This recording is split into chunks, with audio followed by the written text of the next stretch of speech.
Well, hey everybody, this is Connor here with the Born Financial Coaching Show. I hope you all are doing well. And I know we've been dark here for the last couple weeks. We've been a little quiet, but looking forward to really kick off some conversations and some content that I want to share just about elements of a positive money mindset. One of those things that's simple, sounds simple. You know, we're talking about money and we're not using a calculator, but things that are just non-negotiables in the way in which we approach money in our personal finances. So, and I really came up with the idea for this a couple of weeks ago. I was swinging by a friend's house and was hanging out there just for a minute and, kind of on my way home. And there was this conversation as folks were talking about money and finance. And by the nature of what I do, I was interested and I leaned in a little bit. And, I thought, okay, that's interesting. But because I was late to the conversation, I kind of figured, I'll just sort of sneak on out and go from there. But as I was sneaking on out, somebody said something to the effect of, what do you think, money man? Talk to us about, positive money mindset. And, it was really fun because I got to affirm a lot of what I already heard within that conversation. And the three things that I got to affirm in this conversation, which things that we're going to be talking about as it relates to this positive money mindset, were the ideas of stewardship, contentment, and generosity. So as I said, three non-negotiables of a positive money mindset are stewardship, contentment, and generosity. As it relates to stewardship, I think to really boil that down into one sentence, it would sound something like, it's really for someone else from someone else. If you think about some of the most, philanthropic, billions and billions and billions of dollars of gifts to charities, think about some of those folks all over the world. And I think what you'll see is that they understand that they really, all this money that they've been entrusted with, all of these resources that they've been entrusted with, they really can't take it with them. And it's going to be really important to pass that on and pass some of those resources on to further generations as a sign of love for whether it be your family or an organization. And, I think having a mindset of stewardship is a mindset of really remembering that you're not going to be able to take your resources with you. And, really, we've just been entrusted with resources for a certain amount of time. And it's important for us to try to grow those and make wise decisions with those and things like that. And really, we just, as I said, are trusted with these resources. And I think that understanding our position in our personal finances through that lens of stewardship really reminds us that the resources that we think we have, they're actually God's, because God created everything. And I think it's really important to remember stewardship as we're talking about personal finances.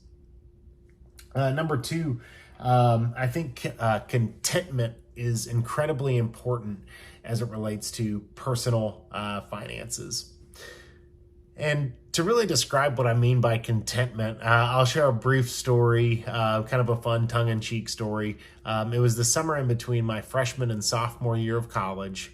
And there was three of us. We were hanging out, and we were in a watch-a-thon of The Deadliest Catch, the most random show ever. But it was, we didn't have anything else to do, and that was the first moment where a commercial actually worked on me in the moment, and it was for the Thin Mint Blizzard. I think it was right when it first launched. Dairy Queen was coming out with the Thin Mint Blizzard, and this commercial came on, and the three of us in the room realized that our lives were incomplete until we had the Thin Mint Blizzard. And we went to go get our Thin Mint Blizzards, and they were delicious. Were our lives incomplete without the Thin Mint Blizzard? I would say that they were just fine without it. But I share that kind of tongue-in-cheek fun story about, looking at a commercial. But if you project that on some of your personal financial decision-making, like how true is it that in all actuality, some of your spending decisions are kind of silly and you're just trying to keep up with the Joneses? And let's remember, the Joneses aren't just your neighbors, but maybe you have a friend who, just got the new whatever, and all of a sudden you think that that's a purchase that could be appropriate for you to make, even if it's not an appropriate purchase.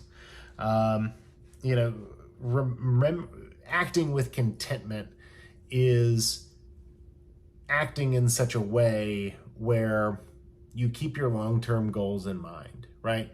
It's disciplined. Really, contentment is just cloaked discipline, because you have other goals, right? And you need to make sure that as you're disciplined in your spending, you're going to see those goals come to fruition.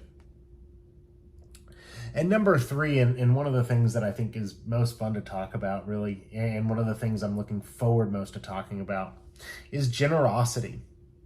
And, it's really easy as it relates to generosity to just sort of think, oh, that's for the folks that actually have money. I've got $1,000 in credit card bills that I have to pay each month, which, that we don't, I'd love to work with you and try to help you there. But when I talk about generosity, make sure that that I totally understand that it's not about the amount, but it's about the intent. Yet again, with generosity, it's not about the amount, but it's about the intent. Studies time and time again show that generous people are less likely to deal with mental health issues and stress and anxiety. And furthermore, generosity, is I believe in the Bible that it's commanded of us to do. And I think that the more generous that we live and the more generous that we are with not just our resources, not just our treasures, but also our time and our talents, which I believe that if we are stewarding our resources well, we're going to have time for generosity. If living with generosity and asking and thinking about generosity can't help but be tied with a positive money mindset, because it connects our financial decisions with our personal decisions in a pretty holistic kind of way, as if money wasn't already tied very, very much to that. So anyhow, all that to be said, I'm really looking forward to these next couple of weeks, as I'm going to be releasing more and more content on the 3 non-negotiables in a positive money mindset of stewardship, contentment, and generosity.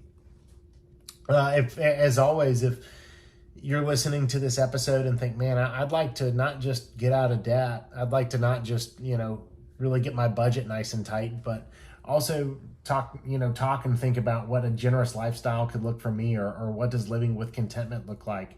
What I do at Born Financial Coaching is help people make sense of making sense, if you get what I mean. So I'd love to get to work with you. And to do that, all you have to do is go on my Calendly, which you can reach through my website at bornfinancialcoaching.com. And I would love to get to work with you and help you, as I said, help you make sense of making sense. So thanks so much for being a part of the Born Financial Coaching Show, and I look forward to our next episode.